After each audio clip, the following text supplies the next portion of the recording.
Et bonjour à tous, j'espère que vous allez bien et que vous êtes prêts pour cette deuxième partie de cette hors-série spéciale avec Manon Rioux qui nous parle du féminin sacré. Si vous n'avez pas écouté l'épisode de la semaine passée, je vous invite à le faire, que ce soit avant ou après cet épisode.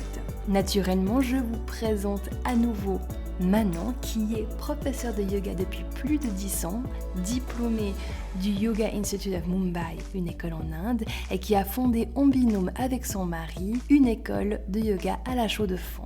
C'est en Suisse, si jamais. La venue au monde de leur premier enfant a été une vraie révélation pour elle, et c'est ce qui a ouvert et lui a permis de découvrir une passion pour le monde des naissances, la physiologie et plus globalement la puissance des femmes. Elle s'est alors formée en tant que doula en 2015 pour accompagner les couples vers la parentalité.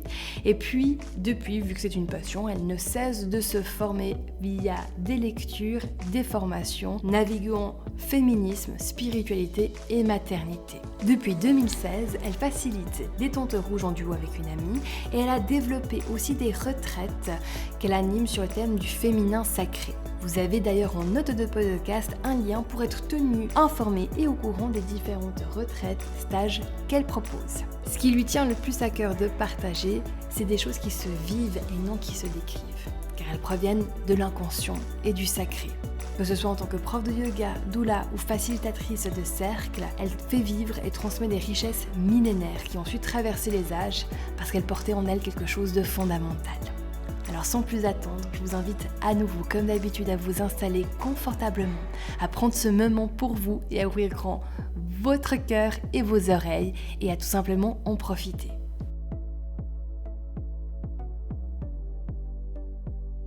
Que je crée des projets, que je fais ce que j'ai envie de faire et ce que j'aime faire. Ouais, et que t'es en place. Qui n'est pas la place que on m'a dit que je devrais avoir depuis toujours, Ouais. mais celle que j'ai choisie moi. Ouais. Ça fait que je suis bien, que je rayonne quelque chose de bien. Et du coup, toute la famille va bien aussi. J'ai remarqué qu'en tant que mère, c'est souvent mon état émotionnel, il aura une influence sur les 3 autres membres de la famille. Vraiment. Ouais. Et ça équilibre les rôles aussi. Lui, du coup, mon mari, du coup, les enfants, juste ils sont heureux que leur maman soit heureuse, mais dans le couple, je pense qu'il se détend un peu, il se rassure en voyant aussi que je suis autonome. Il y a un truc un peu archaïque où il doit prendre soin de sa famille et de sa femme et nous entretenir quoi, financièrement. Ouais. Moi, j'ai vécu quelque chose d'ultra similaire avec mon mari, c'est que tant que moi, j'étais pas en place et puis que j'étais pas en train de tirer aussi sur ma corde et puis d'amener peut-être des choses plus de l'ordre financier, etc. Parce qu'on est quand même dans un tissu socio-économique particulier.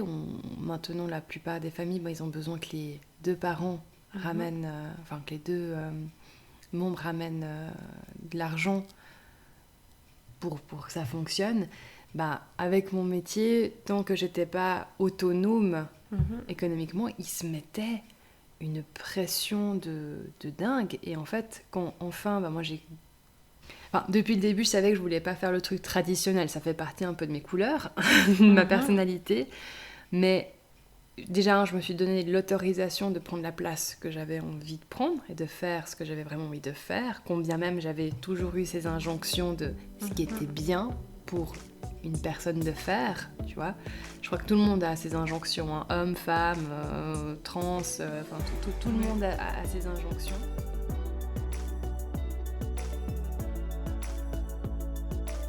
Et donc, déjà de prendre cette place à toi, ce qu'on peut aussi associer à ce côté empowerment, l'empouvoirment, mais qui est tout simplement plutôt de l'empuissancement, du coup. Ouais, de l'empuissancement, c'est ça. Oui, oui. C'est vrai. Justement, alors, juste pour la nuance, je pensais bien qu'on explique juste la nuance pouvoir et puissance. Ouais. Le pouvoir, moi en tout cas, je l'entends comme, déjà le pouvoir en termes de l'acte, mais aussi le pouvoir dans le fait de dominer, d'imposer, d'être dans le je décide, j'impose. De dominer les autres. Voilà. Et t'as aussi ça, c'est Ouais, comme... moi, ouais. j'ai la même connotation. Connotation, exactement. Puis, par contre, la puissance individuelle, c'est ce truc qui, à nouveau, s'expérimente, Mhm. qui n'est pas acté, qui est quelque chose qui se vit et qui, en tout cas, quand moi je me sens dans ma pleine puissance ou dans mon non-puissancement, enfin bref, vous avez compris. euh, ouais, je suis en place, je rayonne, puis j'ai pas besoin de faire quelque chose, et puis il y a un calme en fait qui vient avec ça. Il y a une sérénité, il y a quelque chose de paisible, Mhm. de presque. Enfin, je suis pas en train de m'agiter dans tous les sens. Enfin, en tout C'est cas, moi, ça, c'est comme ouais. ça que je le Puis, vis. bah, du coup, le mot rayonnement, je pense que c'est bien parce que avec le pouvoir, on domine, on est comme en dessus, alors que puissance, on rayonne. Donc, on est à sa place et ça a sûrement une influence sur les autres, mais qui n'est pas hiérarchisée, Voilà, et puis qui qui. rayonne et qui éclaire, du coup, peut-être les autres. Ouais, et puis qui aussi, quand t'es dans ce positionnement-là, t'as juste qu'une envie, c'est que les autres puissent vivre ça. Enfin, en tout cas, Ouais. pour moi, c'est ça. Je me dis, mais ça vaut tellement la peine, ça vaut tellement Mhm. la peine, du coup, de faire tout ce travail, en fait, de conscientisation de soi, de ses schémas, de son fonctionnement, de dégrossir un petit peu toutes les choses qui se sont ajoutées à nous pour construire notre identité jusqu'à aujourd'hui, puis après d'oser se poser la question, mais est-ce que qui je suis là dans ma vie de tous les jours, est-ce que c'est moi? Est-ce que c'est ma vraie nature? Mhm. Et voilà, enfin en tout cas moi c'est comme ça que je l'entends et que je le raisonne. Ouais, clairement, oui. Et après, dans le fonctionnement du couple, si chacun est dans sa puissance, ça équilibre justement les forces. Parce que s'il y en a un des deux ou même si les deux font que répéter des schémas ou des idées qu'on leur a imposées, Inculqué, inculquées, ouais. il n'y a pas de puissance, il n'y a pas de rayonnement.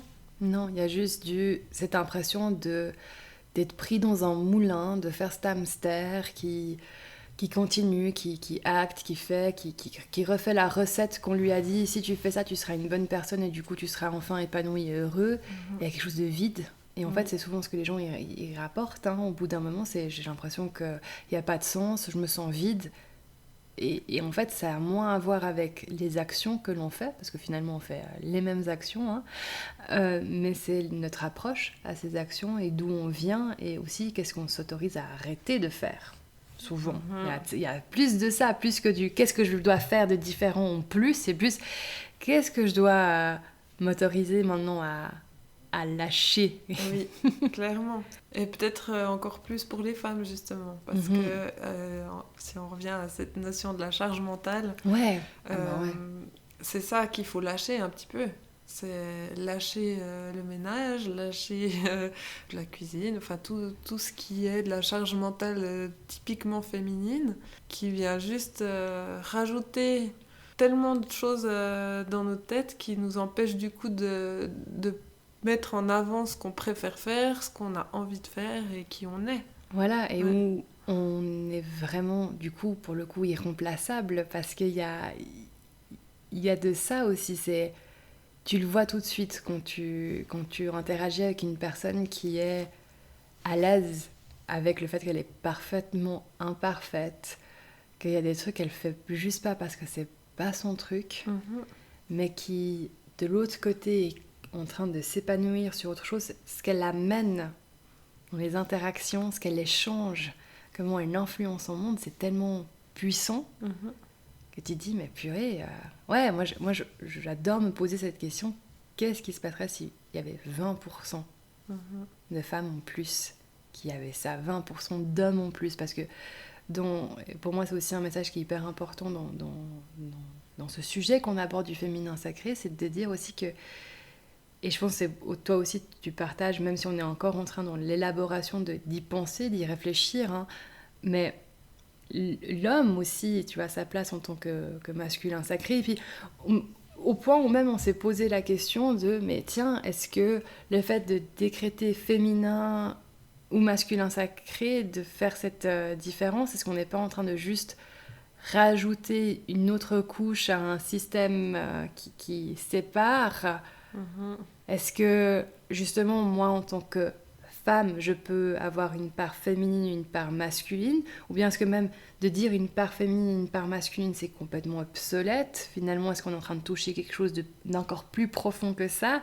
C'est quelque chose qui m'a pas mal travaillé, justement, quand j'ai compris que ce qu'on appelait la part féminine et la part masculine, c'est en fait très connoté et très cliché. La part féminine, c'est plutôt le calme, la douceur, Le ce qui est plus chaleureux. intérieur, Ouais. intuitif aussi. Enfin, c'est pas que négatif, hein, c'est des belles valeurs, mais pourquoi on les associe à la féminité Ouais, à des qualités. féminine? Ouais. Et donc on l'a tous, on a tous en nous de l'intuition, de la douceur, du maternage ou Ouais, du ouais, ouais. paternage, je sais pas comment on dit, mais... euh, et puis le côté masculin, c'est peut-être plutôt... Le côté agentique, ouais, voilà, le côté... assertif, slash action, pragmatique, mettre les choses en place, oui, boum. voilà. Et puis ça, on l'a tous aussi. Et du coup, ces deux côtés qu'on a tous, faudrait peut-être pas les appeler féminin et masculin. Ouais. Parce que du coup, après, on associe les femmes à la douceur du foyer et les hommes au pouvoir du travail, en gros. Ouais. Et ces deux pôles, ils existent. On les retrouve dans plein de cultures, entre le yin-yang, le Shiva-Shakti. Enfin, dans plein de cultures, on voit cette dualité. Mais c'est pas forcément homme-femme. C'est juste que dans l'espèce humaine et aussi animale, il y a le principe masculin et féminin pour pouvoir procréer. Ouais. Mais ça ne veut pas forcément dire que tout ce qui est duel, c'est forcément féminin ou masculin. Ouais. Il faut juste voir qu'il y a de la dualité dans notre monde. Ouais. Il y a le soleil et la lune, il y a le jour et la nuit, il y a l'action et l'inaction, il y a les hommes et les femmes, et puis il n'y a pas besoin de tous les mêmes dans le même Voilà. bouillon. Et puis il y a des caractéristiques personnelles. Et peut-être si on veut juste laisser ça, c'est des caractéristiques personnelles et pas les associer justement à... Ouais. Bah, je crois que l'humain est beaucoup plus complexe, et du coup, comme il a ces deux pôles, même si sexuellement on n'a qu'un seul type de sexe, on a dans notre esprit, on a les deux pôles, puis dans notre fonctionnement aussi, je sais pas, quotidien, on a le sommeil et l'éveil, enfin, tout ça s'appelle peut-être plutôt deux énergies et pas l'énergie féminine et l'énergie masculine.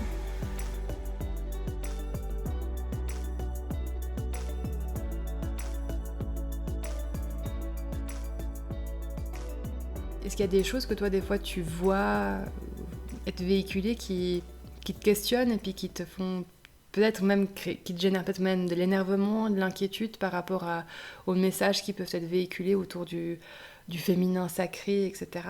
Oui, je crois que en fait, le risque, ce serait d'alimenter quelque chose qui vient des clichés.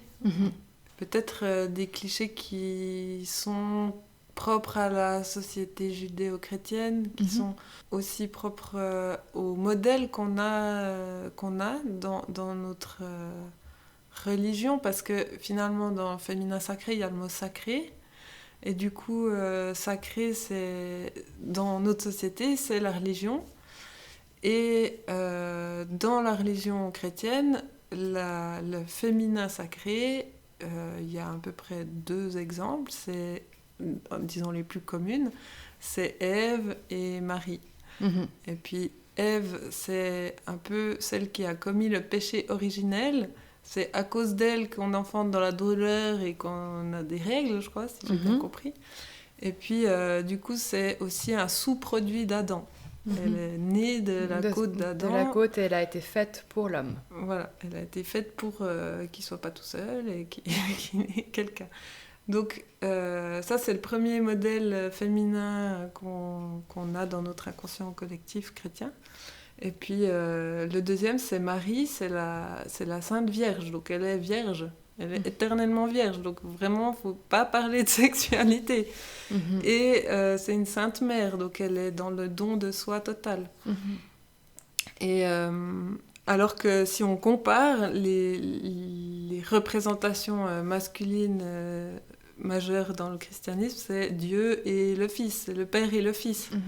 Donc un Dieu tout-puissant qui est masculin, en tout cas masculinisé. Peut-être le Saint-Esprit est moins masculin, mais en tout cas Dieu est masculin. Et puis son Fils est un Fils. Et déjà, ce que je trouve intéressant, c'est de voir qu'il y a le lien père-fils qui est représenté, mais il n'y a aucun lien mère-fille qui est représenté dans le christianisme. En tout cas,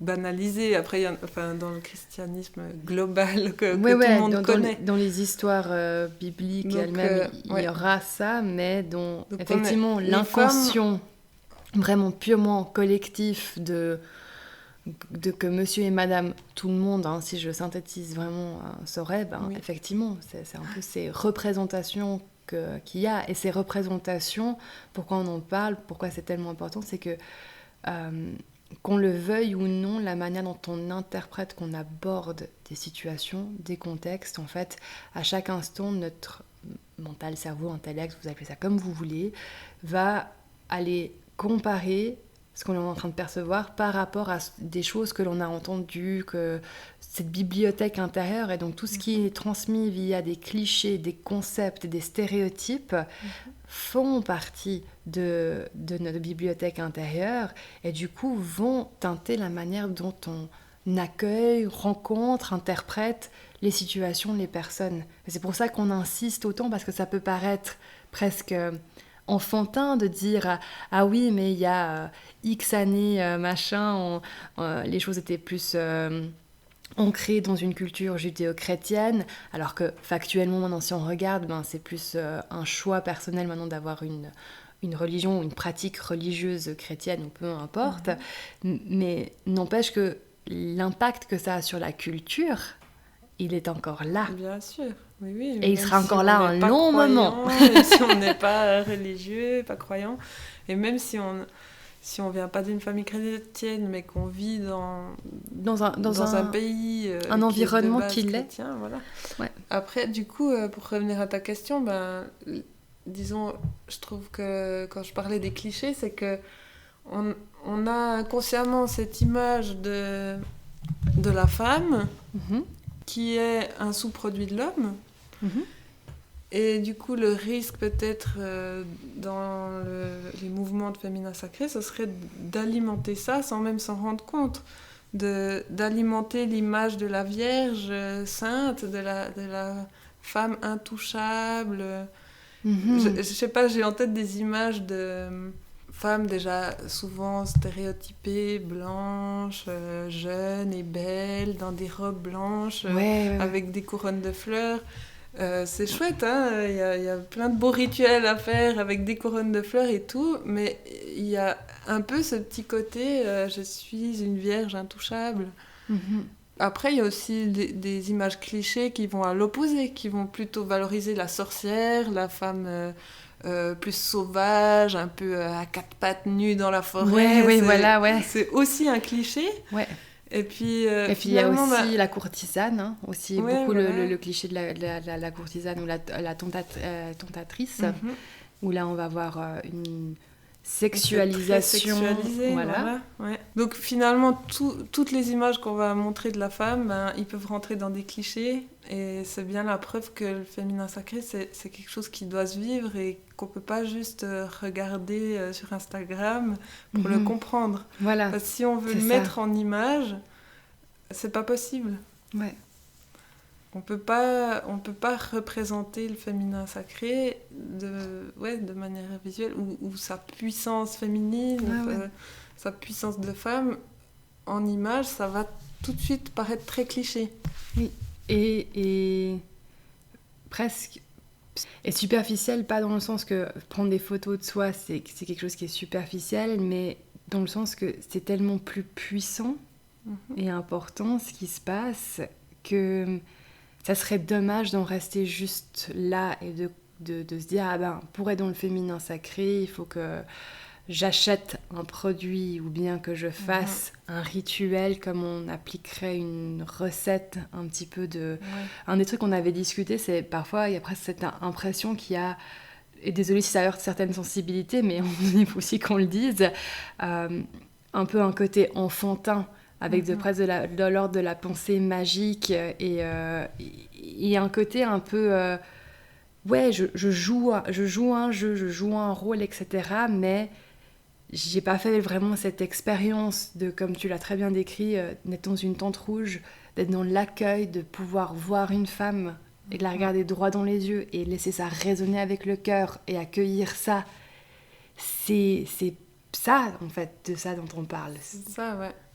Finalement, tant mieux si ça devient un peu populaire et puis qu'il y a de plus en plus d'images et d'intérêt. Mais du coup, ça crée quelque chose... qui est plus donc à la mode, et donc on va en faire des produits qui se vendent et au final on va perdre l'essence de base. Et du coup on retourne dans une forme de capitalisme. C'est ça. Juste pour refaire la boucle qui se boucle. Donc ça c'est vraiment les dangers, je pense. Ouais. Et ça part plus dans le côté des sorcières que je vois, en tout cas moi, dans les réseaux que je suis et tout, je vois qu'il y a beaucoup de commercialisation et d'images clichés plutôt autour du monde des sorcières, mais qui est très proche du féminin sacré, parce que si on regarde un petit peu vraiment l'historique et tout ça, on se rend compte que les vraies sorcières qui étaient brûlées, c'était pas des femmes sur des balais avec des chapeaux, mais c'était des femmes libres, soit qui vivaient seules sans famille, soit veuves, soit des accoucheuses, des sages-femmes ou des guérisseuses qui connaissaient les plantes. Donc elles avaient vraiment... Elles incarnaient leur puissance et elles ont été brûlées. Donc c'est vraiment très lié, le féminin sacré et les sorcières de l'époque.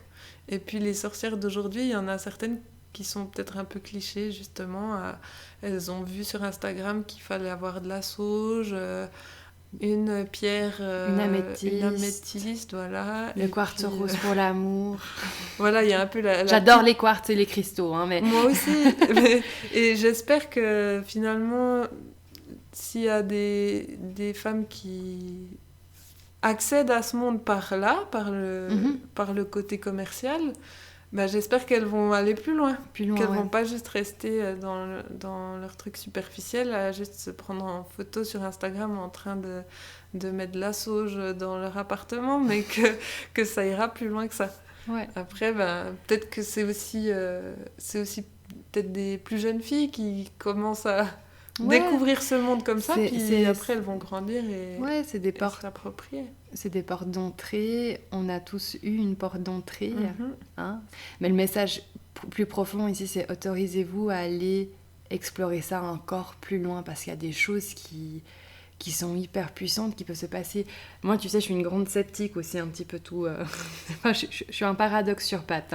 À la fois, je suis hyper ouverte, puis à la fois, je suis hyper sceptique. Et les premiers trucs que j'avais fait autour du féminin sacré, j'étais vraiment un peu mal à l'aise aussi avec toute cette attention qui était mise autour justement de nos organes génitaux, etc. Parce que j'étais là, mais non, mais on s'en fiche un peu de ça. Allez, on parle plus de l'intellect, du mental, etc. Donc j'avais une première résistance avec cela. Et puis en même temps, j'étais, mais ça veut rien dire. Enfin, ça a vraiment, chez moi, généré beaucoup de malaise au tout début. Et puis on avait fait, il y a quelques années, il y a eu, au niveau marketing, justement, il y avait eu tout d'un coup cette vague sur les œufs d'Ioni. Ok. Et donc j'avais plein de copines thérapeutes qui étaient là, les œufs Ioni, machin, super. Et donc hyper sceptique, parce que moi le concept je le comprenais pas, mais quand même eu la chance du coup de faire une initiation avec une personne qui dans le Tao, qui a expliqué, qui nous a fait faire des exercices tout autour de ça. Et sur le moment, j'ai rien remarqué. Par contre, ce que j'ai remarqué après, en faisant ces pratiques, c'est tout d'un coup, j'avais une capacité à être très créative, à pouvoir vraiment générer plein de choses, le podcast, toutes ces choses qui, avant ces pratiques-là, n'étaient pas c'était beaucoup plus brouhaha. Et d'avoir fait cette expérience, je me suis dit, mais en fait, c'est tellement puissant parce que c'est même pas quelque chose qui s'est passé au niveau mental. C'est juste que tout d'un coup, un jour, je me suis rendu compte, je me suis dit, mais wow, depuis que j'ai commencé à faire ça, il y a vraiment des choses dans comment j'organise ma vie, mon travail, comment j'approche certains sujets qui est totalement différent. Ouais. C'est en ça que justement ça se vit et que quelque chose qui peut paraître cliché à la base, si on le vit vraiment, ça devient... on comprend en fait ce qui est fort dedans. Quoi. Et sans le comprendre, parce que j'arrive pas à l'expliquer. On le vit, on n'arrive pas à l'expliquer. Oui. Et donc dans ce sens-là, c'est en tout cas, et pour... Parce que je pense que les amis peuvent vivre ça aussi. Peut-être qu'il faut qu'on invite quelqu'un pour en parler, mais je pense que l'être humain, au jour d'aujourd'hui, se doit d'aller explorer ces autres choses qu'on a tous à l'intérieur et qui, pour des raisons innombrables que l'on a un peu évoquées aujourd'hui, ont fait qu'on s'est déconnecté de... Je sais pas si on peut l'appeler notre nature profonde, notre sagesse, notre... ce qui fait de nous... Notre corps, en fait, parce que justement, on est dans quelque chose de vraiment... dans un monde qui travaille plutôt dans l'esprit, dans l'intellect. Et, c'est quelque chose de très corporel, très naturel. Si le féminin sacré s'inspire beaucoup des Amérindiens et de ces sociétés autochtones, c'est peut-être aussi parce que c'était, ou ce sont peut-être, j'espère encore aujourd'hui, des sociétés qui fonctionnent d'une autre manière, qui est plus basée sur les cycles de la nature et de la femme, et de la famille, et des générations, des accouchements, etc. Et ils ont plein de codes, plein de rituels, plein de choses qui sont basées là-dessus. Et donc, puisque dans notre sacré à nous, donc de notre société chrétienne, il n'y a pas ces codes, le mouvement du féminin sacré va s'inspirer ou reproduire certains rituels qui sont autochtones. Ouais. Je trouve... Ça revient vraiment sur cet aspect qu'à un moment donné, on sait pourquoi aussi, historiquement on arrive vraiment bien à cibler, mais que le fait que l'on devienne une société plus évoluée, à quelque part, c'est comme si on a dû se couper le cordon ombilical, si on veut bien, avec la terre-mère. Il y avait comme un truc... comme quelque chose de cet ordre-là, que du fait que si plus on restait proche de la nature, moins on était évolué, éduqué, entre guillemets, et que du coup, il y a vraiment eu cette déconnexion qui s'est faite, qui fait souffrir, en fait, beaucoup de personnes et qui explique pourquoi il y a une telle recherche de rester connecté. C'est intéressant que tu dises le cordon ombilical, parce que aussi dans le monde des naissances, c'est vraiment observé que on coupe le cordon très tôt, dès que le bébé vient de naître, alors qu'il n'y a aucune preuve que c'est nécessaire et utile. Et parce que d'ailleurs, aujourd'hui, il y a plein de bébés qui naissent et qui gardent leur cordon relié au placenta pendant plusieurs heures, voire plusieurs jours, et qui vont très bien, donc il n'y a pas de danger. Et du coup, c'est aussi de manière plus symbolique, ésotérique, c'est décrit comme étant quelque chose, un rituel moderne de couper le cordon qui va peut-être nous couper de notre essence plus divine, plus... Et de notre naissance aussi, essence, naissance, on est tous dans des mots comme ça. On coupe un lien. Et c'est ce lien-là qu'on essaie de retrouver aujourd'hui. D'ailleurs, en parlant justement de ces rites, etc., tu m'avais partagé quelque chose par rapport vraiment au corps de la femme, dans le sens aujourd'hui de le réclamer pour quelque chose de plus que comment il a été décrit, voire objectifié par la médecine moderne. Tu arrives un peu à aborder, expliquer ces sujets ? En fait, connaître son corps, son fonctionnement, sa biologie intérieure, ça nous amène à comprendre qui on est au final. Donc on retourne à quelque chose de très basique, mais il faut le comprendre par soi-même, pas juste comme on nous l'a appris. Et en tant que femme, on a plutôt été éduquée dans une société qui nous a appris à connaître notre corps à travers un regard masculin. Ok. Et du coup, aujourd'hui, c'est en train de se déconstruire. C'est encore à déconstruire pour aller vers des prises de conscience toutes simples, mais qui sont nécessaires pour ramener la vérité sur nos organes génitaux, connaître les termes, les noms, la vraie fonction, la vraie taille de chaque partie chose, comme par exemple le clitoris, voilà. Et puis sur les cycles menstruels aussi, hein, on apprend ce que c'est, mais uniquement pour le fait de faire des bébés. On n'apprend pas tout ce que je dis sur les cycles hormonaux, sur notre énergie intérieure. D'ailleurs, est-ce que tu pourrais expliquer un petit peu plus les cycles ? Oui, bien sûr.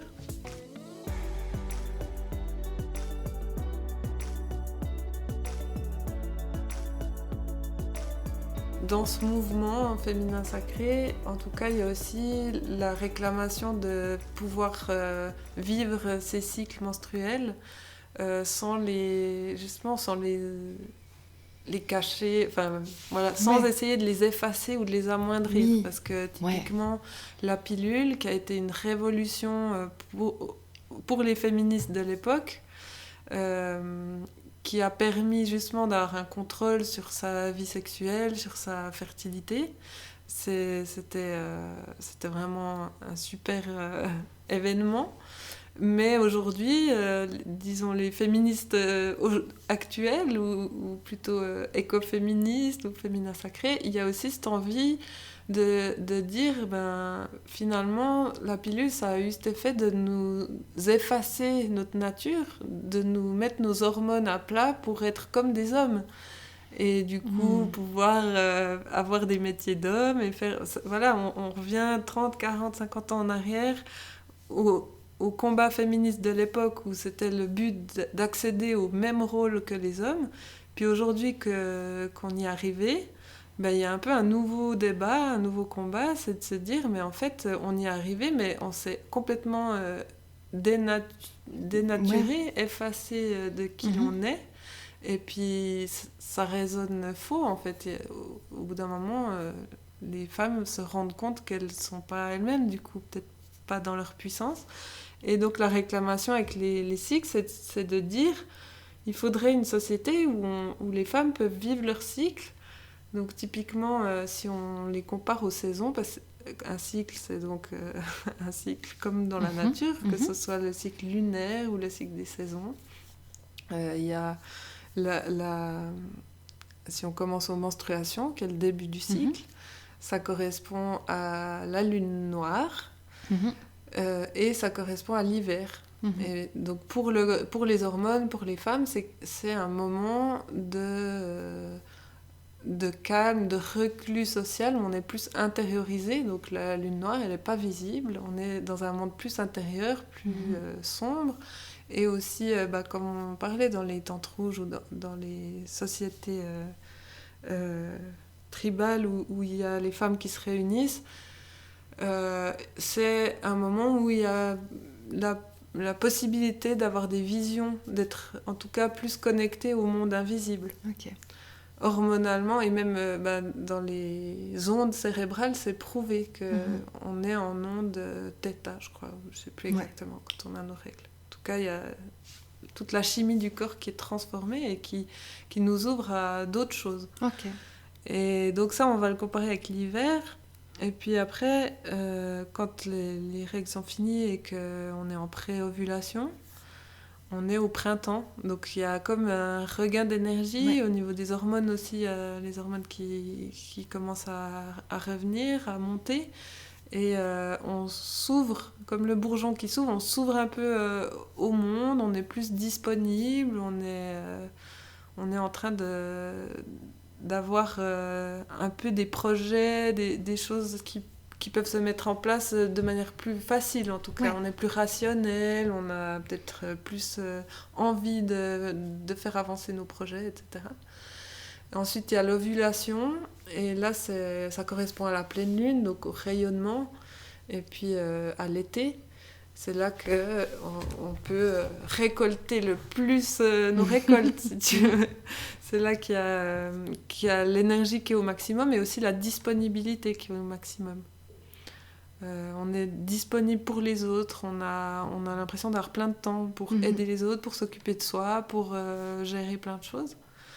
Et après, ça repart dans quelque chose d'un peu plus sombre, avec la lune décroissante et puis l'automne, où c'est la phase prémenstruelle qui est quand même connue pour être un peu challenging. Pour soi et les personnes avec qui on cohabite. Voilà. Et c'est une phase du cycle qui est un peu difficile parce que après avoir rayonné autant, il y a besoin un peu de se retrouver. Et du coup, si on n'arrive pas à prendre ce temps pour soi ou à s'écouter, on essaie de rester un peu dans ce truc d'action, de disponibilité, puis ça nous frustre, ça nous met en colère, on est plus facilement en colère. Hormonalement, c'est ça en fait, parce qu'il y a les chutes hormonales. Et du coup, si on s'écoute, si on est dans son cycle, dans sa puissance à ce moment-là, on est très créative, mais c'est de la créativité plus instinctive, à l'opposé du printemps où c'est de la créativité plus réglée, plus pragmatique. Ouais. Là, l'automne, c'est plutôt une créativité folle. Ok. Qui part dans tous les sens et qui permet du coup de donner peut-être l'origine, la petite graine qui va après germer dans le cycle suivant. Ouais. Et du coup, je sais qu'il y a certaines femmes qui ont aussi, peut-être plus des femmes qui travaillent pour elles-mêmes, qui ont organisé leur travail et ce qu'elles font, les différentes tâches qu'elles font en fonction aussi de leur cycle. Est-ce que toi, tu as fait ça pour toi ou ça se fait naturellement ? Je l'organise un peu de mois en mois.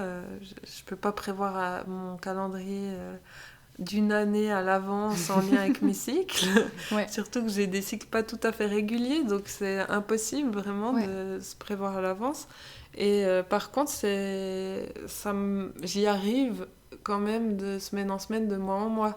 D'accord. S'il y a des choses que je peux reporter à dans 1 ou 2 semaines parce que je vois que je suis pas au bon moment, je vais le faire. Ok, ouais. Puis dans la famille aussi, et ça impacte un petit peu dans le fonctionnement familial, mais pas énormément, mais des fois c'est juste un petit peu subtil. Si justement on arrive à juste identifier le moment où je suis vraiment dans ma chute hormonale, moi ça dure vraiment qu'un jour ou 2 juste avant mes règles, où je vais pas être disponible du tout, où il y a tout le monde qui va m'emmerder, et si juste on a pu mettre le mot sur le fait que c'est ça, moi personnellement je vais faire l'effort de pas alimenter les débats et les discussions. Ouais. Et puis si mon homme a la sagesse aussi de reconnaître que je suis dans cet état-là et qu'il faut faire avec, il va moins me solliciter et lui aussi pas alimenter les débats et les discussions. Ouais. Mais donc ça crée en fait une inclusion, une harmonie et puis vraiment, moi j'ai le mot inclusion qui vient avec ça. On inclut toutes les facettes de nous et puis il y a une responsabilisation qui vient aussi avec, mais mélangée avec cette acceptation, tu vois, il y a quelque chose de très... Oui, puis j'en parle aussi à mes enfants, je leur dis... vous voyez comme je fais plein de choses avec vous, là en ce moment je suis heureuse de jouer avec vous, j'ai plein de temps, je suis disponible, je suis dans mon été. Ouais. Et puis quand je suis un peu plus en hiver, je leur dis je suis un peu fatiguée, j'ai mes règles, voilà. En hiver. Voilà, ils commencent à voir et puis à savoir. Ouais.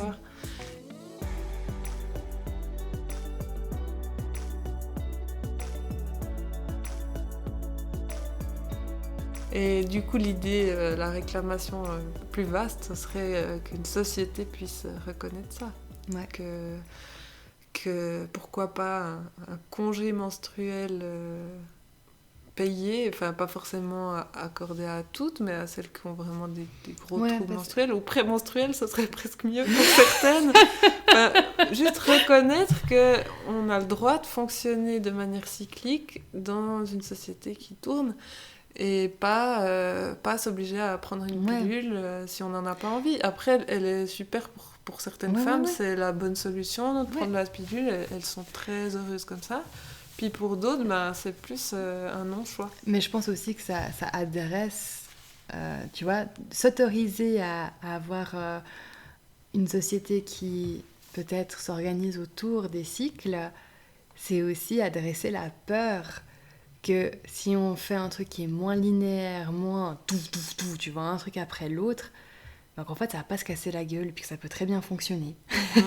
C'est ça. Et des fois j'ai l'impression qu'on est dans cette bataille là un petit peu entre le côté très organisé, pragmatique, il faut être performant, on est dans la performance et tout ça, puis en même temps de dire ouais peut-être qu'il y a d'autres voies en fait, et on va découvrir et toucher ce je ne sais quoi, ce truc que peut-être notre vocabulaire tout simplement n'est pas encore assez étoffé pour nommer ce concept. Et puis ça rejoint un petit peu ce que l'on disait au tout début. Et finalement, peut-être qu'on est encore dans la recherche et le besoin de créer des mots pour identifier et aussi tout simplement porter des messages. C'est clair, J'ai encore une dernière question pour toi. Ouais. Qui c'est qui vient dans les tentes rouges? T'as qui comme profil? C'est vraiment très variable, il peut y avoir de tout, et c'est même pas forcément des femmes cisgenres. il y a aussi des lesbiennes, il y a aussi des bi, des non-genrés, enfin voilà, faut pas non plus croire que c'est que femme égale féminin égale féminité égale tous ces clichés, justement pas, c'est vraiment des femmes, peu importe qui, c'est des personnes qui viennent et qui se reconnaissent et qui ont envie de venir. Et il y a de tous âges aussi. Après, dans les miennes, j'ai pas... oui, j'ai déjà eu jusqu'à 65 ans, je crois, la plus vieille. Il existe des tentes pour jeunes filles aussi, mais moi, dans les miennes, j'ai pas encore fait ça. J'aimerais bien animer des tentes pour jeunes filles, vraiment, pour parler plus justement de la puberté et tout ça, mais là dans mes tentes de femmes c'est plutôt des jeunes femmes de 25 ans à 65 ans. Super. Ouais, c'est pour tout le monde. Et voilà, on en reste là pour aujourd'hui. J'espère que vous avez eu autant de plaisir que moi de découvrir ce sujet du féminin sacré, que cela a peut-être généré des prises de conscience, des questions. Si vous avez aimé ce podcast, merci de le partager et n'hésitez pas à prendre contact avec Manon en cas de questions. Je vous souhaite une très belle journée et je vous dis à la semaine prochaine.